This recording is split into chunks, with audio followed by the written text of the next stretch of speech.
Hey everybody, this is a real quick video. In case you have Audio-Technica ATH-S220BT wireless Bluetooth headphones and you need to do a hard reset to the factory default settings on them.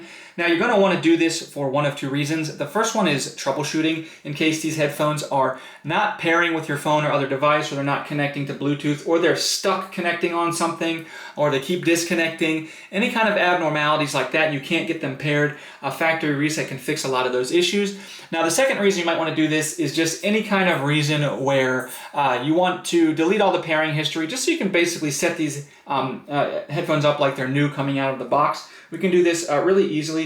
All we need to do is, with our headphones turned on, we're just going to come and press and hold the volume up and volume down buttons for about 6 seconds until we see the little indicator lamp on the headphones flashing white rapidly.